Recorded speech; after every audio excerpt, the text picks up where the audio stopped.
Gálatas capítulo 1, de 1 a 5.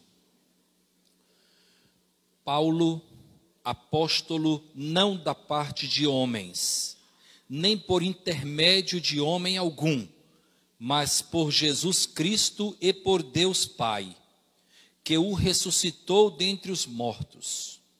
E todos os irmãos, meus companheiros, às igrejas da Galácia, graça a vós outros e paz, da parte de Deus, nosso Pai, e do nosso Senhor Jesus Cristo, o qual se entregou a si mesmo pelos nossos pecados, para nos desarraigar deste mundo perverso, segundo a vontade do nosso Deus e Pai, a quem seja a glória pelos séculos dos séculos. Amém. Amém. Meus queridos irmãos, essa carta foi escrita com o propósito, escrita pelo apóstolo Paulo, não é? Nós encontramos claramente que foi escrita pelo apóstolo Paulo, com o propósito primário de ajudar os cristãos da Galácia. A Galácia era uma região, tá? Assim conhecida por conta dos gauleses que migraram para lá. Os gauleses que eram celtas. Aqueles que gostam de história poderão ter essa informação, né? Os gauleses eram celtas, migraram para aquela região, que hoje é a região da Turquia, e lá tínhamos igrejas cristãs, e o apóstolo Paulo foi até lá, pregou o evangelho naquela região. Acontece que logo após os gálatas terem acolhido a mensagem do evangelho, surgiram agitadores, ensinando uma forma distorcida do cristianismo. Por isso que o apóstolo Paulo faz menção no mesmo capítulo, versículos 6 e 7, né, os seguintes que nós lemos, a essa realidade. Ele atribui ao ensinamento desses agitadores, ele chama de falso evangelho.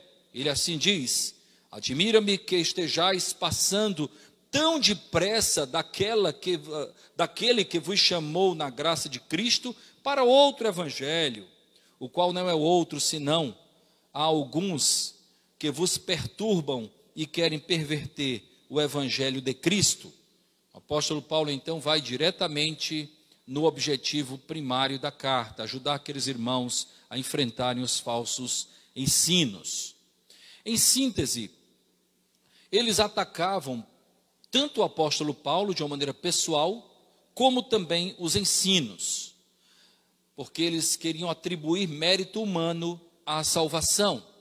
A grande verdade é que eles entendiam que um gentio, eram chamados de judaizantes, né?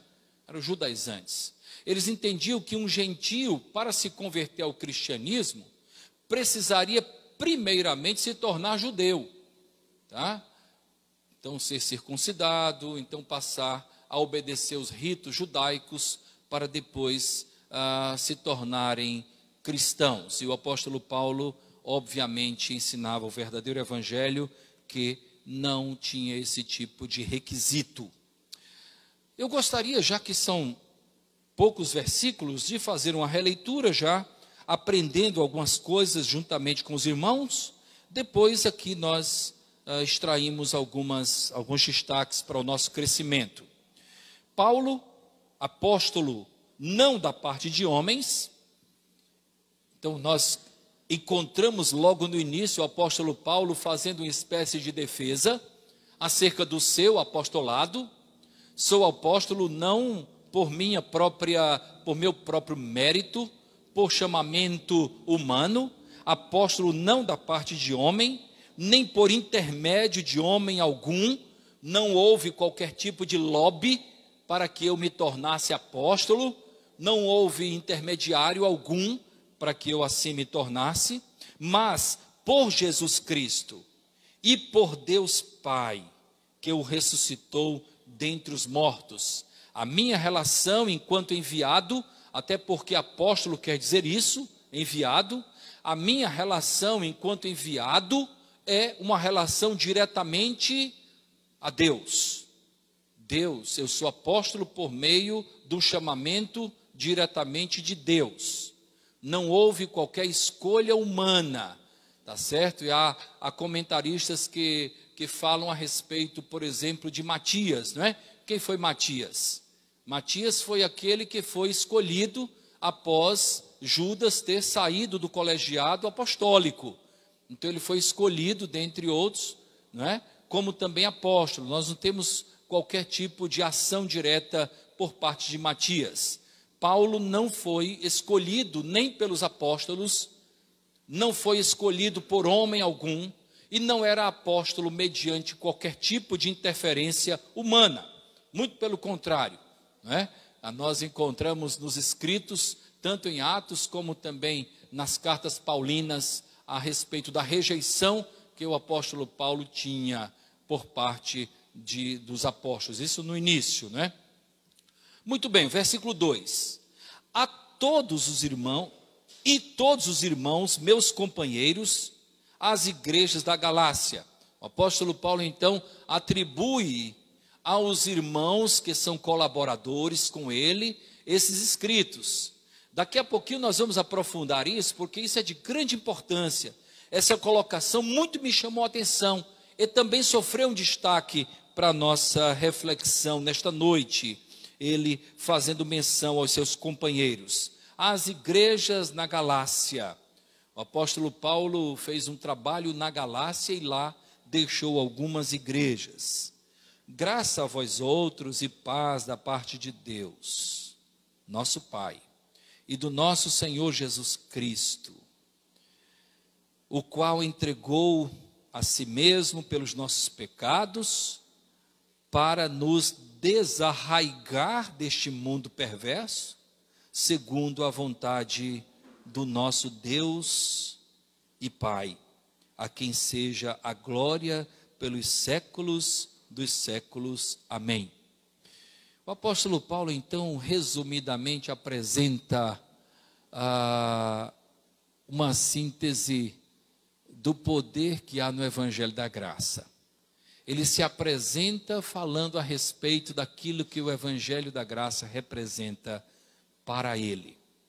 Eu fiz alguns destaques a partir dessa introdução, desse prefácio, dessa saudação do apóstolo Paulo, porque eu encontrei nesse prefácio um conteúdo belíssimo, que certamente há de fortalecer a nossa fé no Senhor Jesus Cristo. Destaco então desse conteúdo, primeiramente, que o verdadeiro valor daquilo que somos, presta atenção, o verdadeiro valor daquilo que somos, ou daquilo que realizamos, está naquele que nos proporciona sermos o que somos e fazermos o que fazemos. O valor não está em mim, o valor está naquele que me tornou o que sou. O valor não está em mim, o valor está naquele que me enviou e me sustenta. O valor não está em mim mesmo, o valor está naquele que me construiu, naquele que iniciou a boa obra, naquele que está completando a boa obra. É por isso que Paulo fala, Paulo, apóstolo, não da parte de homem, nem por intermédio de homem algum, mas por Jesus Cristo e por Deus Pai. Eu sou apóstolo não de mim mesmo. E eu repito, o verdadeiro valor daquilo que somos ou realizamos está naquele que nos proporcionou sermos o que somos e fazermos o que fazemos. Paulo diz, eu não vim por mim mesmo, eu não escolhi ser o que sou, eu sou por Deus, eu tenho isso porque Deus me deu. Essa visão precisa nos acompanhar ao longo da nossa vida. Tantas vezes a soberba toma conta do nosso viver, e nós temos uma impressão falsa acerca daquilo que nós somos, aparentamos, e também daquilo que nós conquistamos. Nos esquecemos de que foi Deus que nos colocou no lugar onde nós estamos?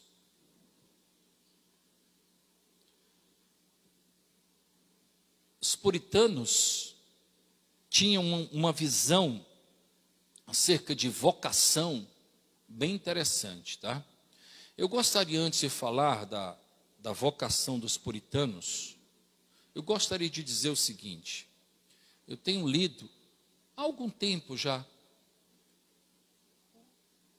a história de John Bunyan, a história de outros puritanos, e eu gostaria de dizer o seguinte: nem tudo que eles quiseram eles alcançaram. Eles tinham dois objetivos grandes, nenhum deles foi alcançado. Até para a gente não ficar romantizando aqui, tá? Eu não gosto de romantizar. Os puritanos, eles queriam, o primeiro objetivo era de transformar a Inglaterra, de tornar a Inglaterra um país que se voltava novamente para Deus, país cristão. Não conseguiram, foram como que expulsos e proibidos, e eles migraram para os Estados Unidos. E a grande verdade é que a colonização dos Estados Unidos teve uma grande influência puritana. É atribuída aos puritanos a própria colonização dos Estados Unidos. Por isso que nós encontramos tantas cidades com nomes de pastores puritanos lá. A maior universidade, né, reconhecida, John Harvard, era um pastor John Harvard. Eles não conseguiram, e o segundo objetivo era tornar os Estados Unidos uma referência de país cristão, temente a Deus. E eles então trabalharam nesse objetivo. Não conseguiram, obviamente, nós sabemos disso. Mas eles trabalharam. Porém, eles conseguiram algo que para mim é de grande valor. Eles não se dobraram aos valores do mundo. Eles não se dobraram à influência deste século. Eles permaneceram com a fé firme no Senhor. Não alcançaram.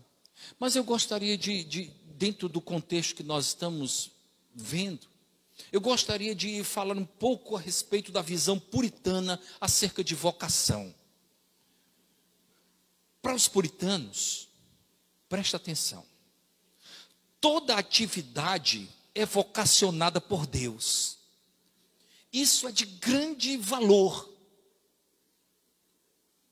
Para nós, muitas vezes, quando nós falamos em vocação, logo nos lembramos de ministério pastoral, algum tipo de ministério. Não. Para eles, o trabalho era uma vocação. Eles, portanto, trabalhavam para a glória de Deus. Há pessoas que pensam que os puritanos eram contra se ganhar dinheiro. Não, eles não eram contra a riqueza, não eram contra ganhar bem. Só que eles faziam uma distinção significativa acerca da riqueza. Eles sabiam que tudo vinha de Deus. Então alguém próspero materialmente era uma bênção de Deus. Porém, eles faziam uma grande distinção entre a prosperidade daquele que teme a Deus e a prosperidade daquele que não considera Deus na vida. Eles entendiam que a prosperidade material, tá, tinham três finalidades. A primeira delas, cuidar bem da família. Cuidar bem da família. Dar uma boa vida à família. A segunda delas, sustentar o trabalho de Deus. A obra de Deus é sustentada com esse bem que o Senhor me deu. Se Ele está me dando, é para que eu tenha uma visão de reino. Eles entendiam que uma igreja forte certamente proporcionaria uma boa condição aos filhos e netos que viriam. E a terceira, ajudar a quem menos tem. Alguns deles tinham uma agenda com pessoas para quem eles ajudavam. Eles faziam daquilo também um ministério. Tudo era para a glória de Deus. E o curioso é que eles entendiam também que o chamado de Deus podia ser por tempo determinado e não vitalício. Nessa perspectiva, até a troca de trabalho representava um plano de Deus. Ele me chamou primariamente para eu trabalhar, talvez como, não sei, como gari, como auxiliar de escritório, como advogado. Agora ele está me chamando para outra coisa. Mas tudo é para a glória de Deus. Tudo representava vocação. Para eles, tudo representava a glória de Deus. A dona de casa que estava ali, cuidando da casa, cuidando dos filhos, cuidando do bem-estar do marido, aquilo era uma vocação. Ela fazia para a glória de Deus. Afinal de contas, para eles, cada casa era uma mini igreja, onde o marido, o pai, era o pastor. Era o sacerdote do lar. Ele tinha responsabilidade diante de Deus, em relação à sua esposa, em relação aos seus filhos. Meus irmãos, o verdadeiro valor daquilo que somos, daquilo que realizamos, está naquele que nos proporciona sermos o que somos e fazermos o que nós fazemos.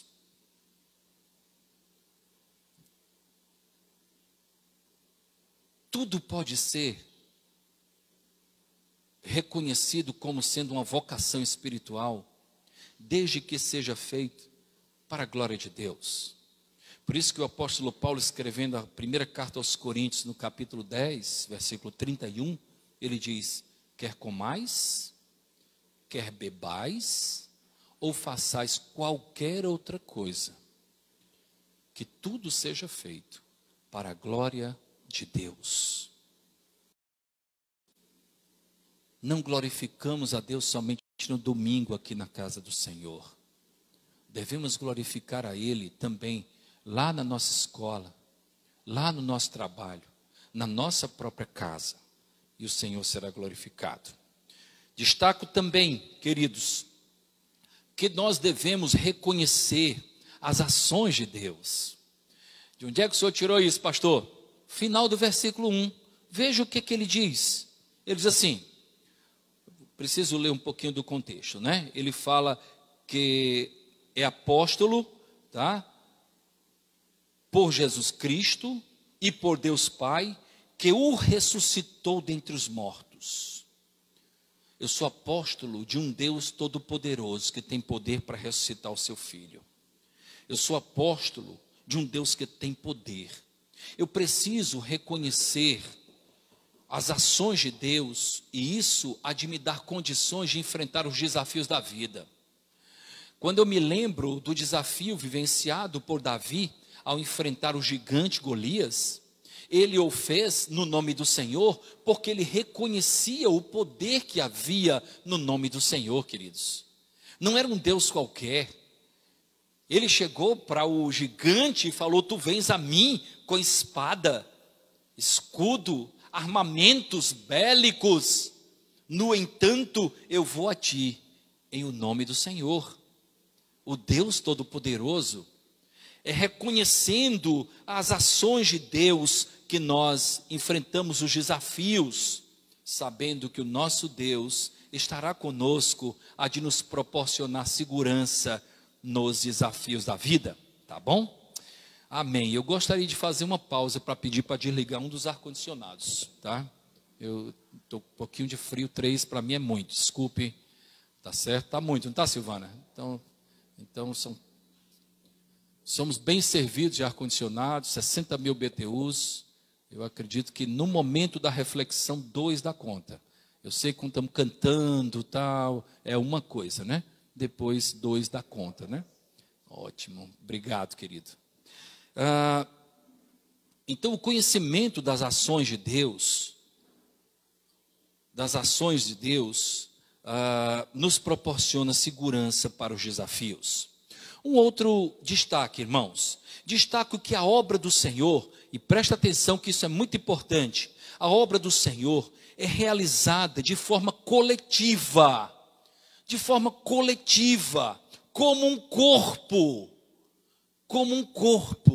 O versículo 2 nós encontramos: e todos os irmãos, meus companheiros, às igrejas da Galácia.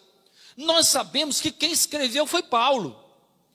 Nenhum comentarista tem qualquer dúvida de que foi ele que escreveu.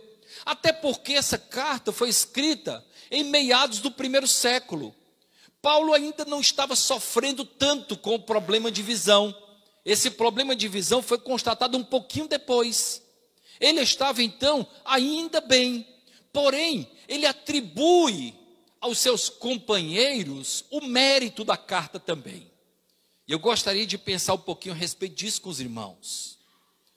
Em outras palavras, Paulo pode estar dizendo, ou está dizendo, posso estar escrevendo pessoalmente, mas há, juntamente comigo, companheiros preciosos que me possibilitam fazer o que faço. E isso é ser igreja. Agora há pouco, no nosso discipulado, nós falávamos a respeito disso. A igreja é como um corpo. Nós não trabalhamos sozinhos, nós atribuímos ao outro também. Por isso que Paulo, escrevendo aos Filipenses, falou da importância de estarmos juntos, completai a minha alegria, de modo que sintais a mesma coisa, de modo que tenhais o mesmo pensamento. Um completa a alegria do outro. Paulo então diz, eu estou escrevendo, tá, com os meus irmãos companheiros que estão comigo. Eles me possibilitam fazer o que faço. Quando eu estou representando a igreja em algum local, os irmãos estão comigo de alguma forma. Contribuíram para que o ministério existisse. Contribuíram para que nós tivéssemos condições de deslocamento. Contribuíram em oração. Contribuíram de uma forma ou de outra. Porque nós somos o mérito não é somente daquele que vai na ilustração que os missionários sempre usam, não é? O mérito não é somente daquele que desce o poço, mas é também daquele que segura a corda, para que um vá até o poço tirar aquele que está limitado lá no fundo do poço. Assim é a igreja. Os meus companheiros são importantes. Eles também merecem mérito. Nós, enquanto igreja, nunca agimos sozinhos. Somos corpo. Para que a obra seja realizada, é necessário o envolvimento de todo o corpo, de toda a igreja. E essa visão é de grande importância para a nossa vida, para a nossa igreja, para a nossa comunidade, para o povo cristão. Destaco ainda que o Senhor Jesus Cristo, e essa é, para mim, na verdade, esse versículo, que é o versículo 4, foi o que me levou a meditar durante algumas semanas e trazer essa reflexão para os irmãos. Destaco que o Senhor Jesus Cristo se entregou pelos nossos pecados, porém, Ele também se entregou para nos desarraigar deste mundo. O versículo 4 diz assim, o qual se entregou a si mesmo pelos nossos pecados, para nos desarraigar deste mundo perverso, segundo a vontade do nosso Deus e Pai. E o versículo 5 diz, a quem seja a glória pelos séculos dos séculos. Amém. O Senhor Jesus se entregou pelos nossos pecados. Nós bem sabemos disso. O sacrifício de Cristo é chamado de sacrifício substitutivo, vicário. É um sacrifício que representa a propiciação, a oferta pelos nossos pecados. Ele se entregou para que os nossos pecados não fossem mais considerados, para que os nossos pecados não mais nos separassem de Deus, do Criador. Ele se entregou pelos nossos pecados, para o perdão dos nossos pecados, para destruir o que nos afastava de Deus, para acabar com a muralha que nos afastava de Deus. Também para nos desarraigar deste mundo perverso. E esse é o grande desafio para os nossos dias, meus irmãos. Jesus morreu para nos desarraigar deste mundo. O que é desarraigar? Desarraigar é arrancar pela raiz.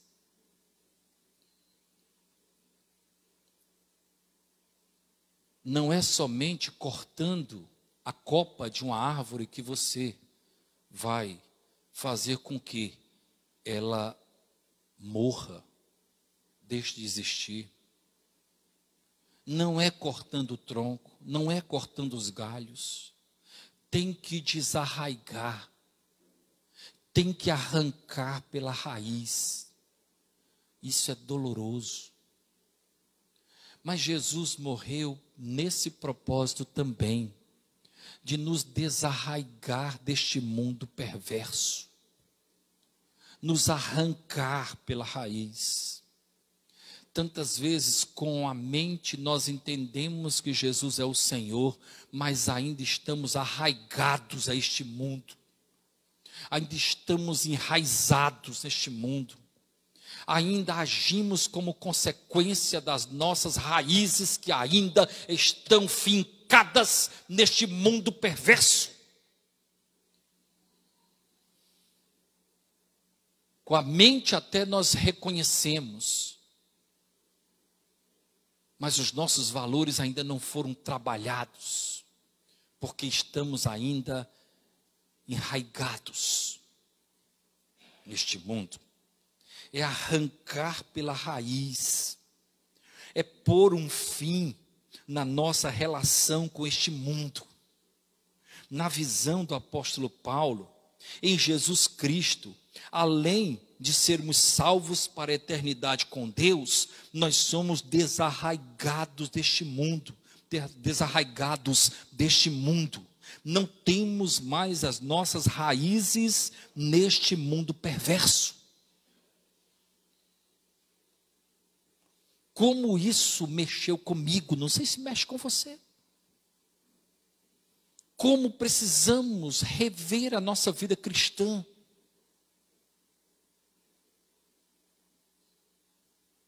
O poder da morte do Senhor Jesus Cristo, ele diz assim, ele se entregou a si mesmo pelos nossos pecados, no objetivo de nos desarraigar deste mundo perverso.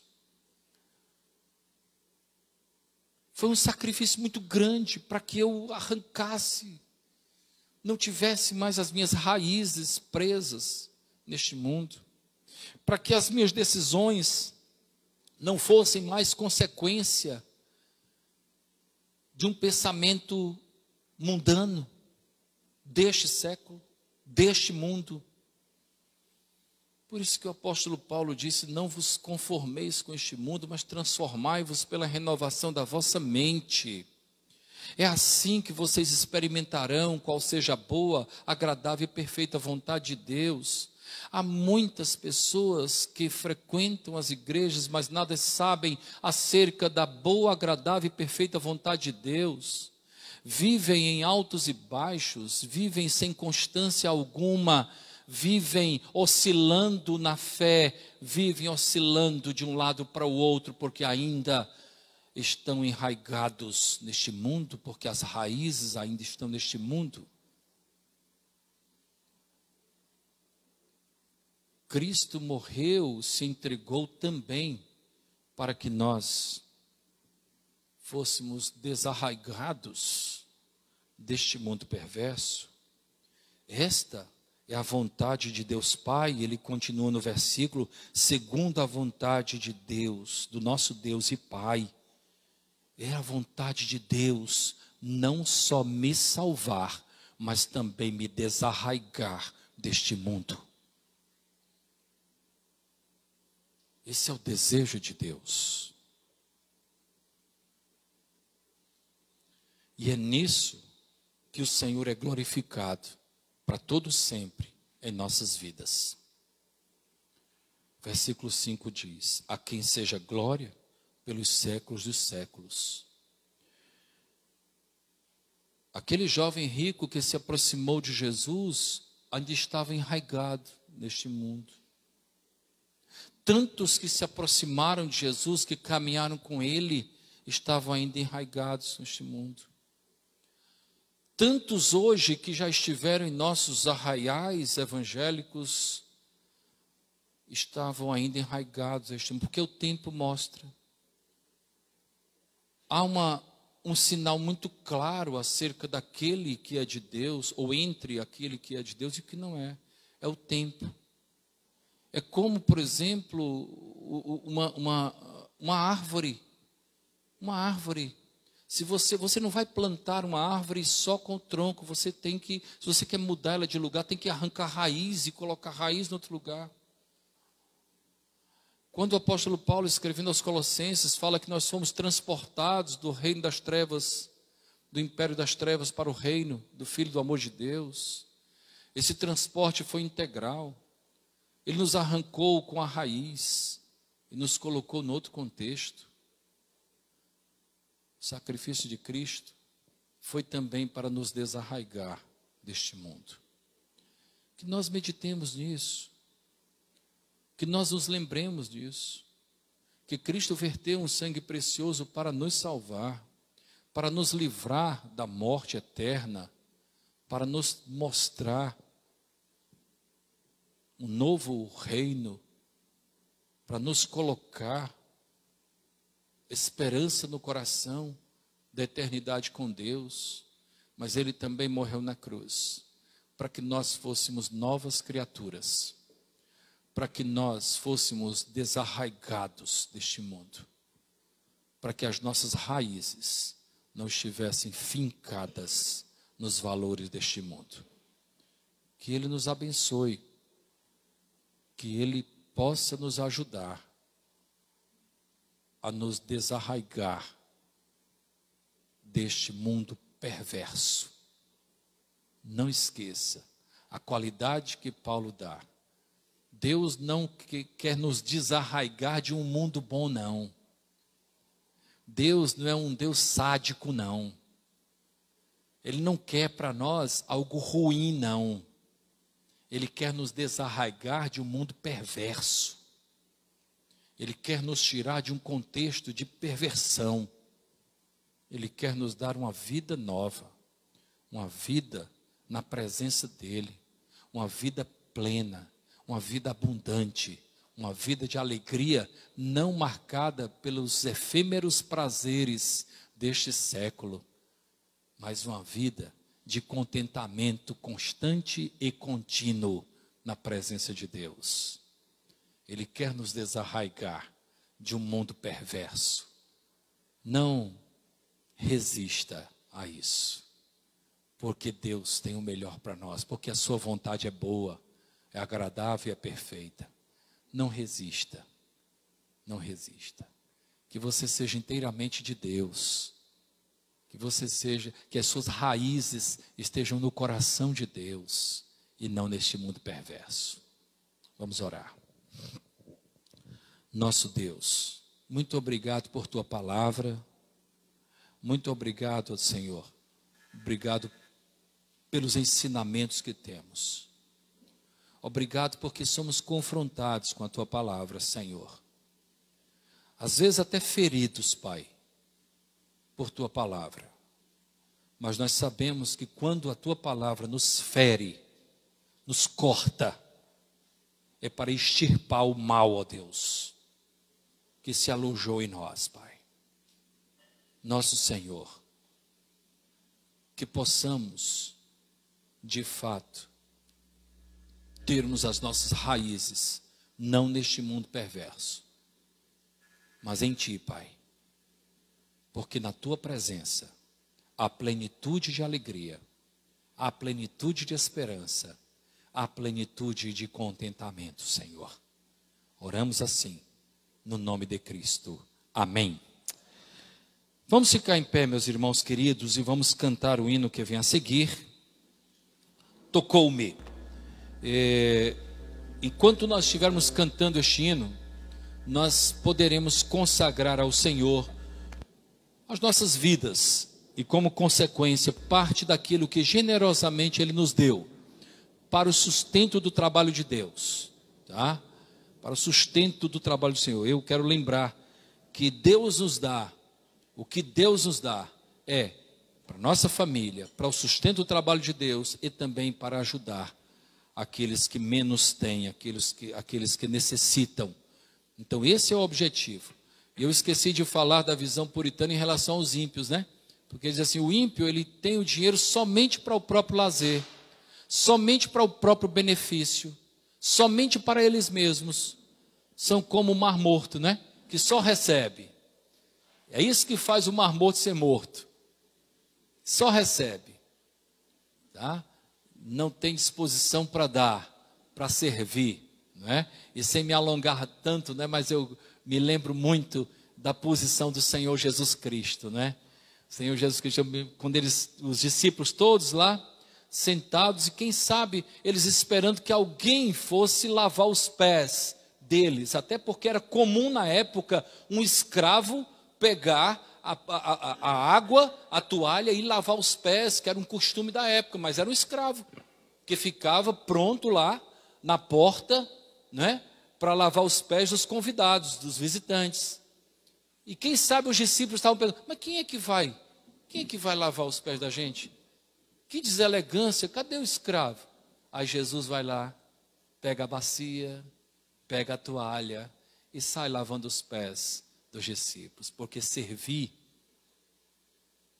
presta atenção, servir estava na essência de Cristo. Quando nós servimos, quando nós somos bênção, tá? Nós estamos nos identificando com o Senhor Jesus também. Por isso que ele perguntou no final, né? Como é que ele perguntou? Vocês entenderam o que eu fiz? Vocês realmente entenderam o que eu fiz? Tantas vezes nós não entendemos o que realmente representa ser parte do corpo de Cristo.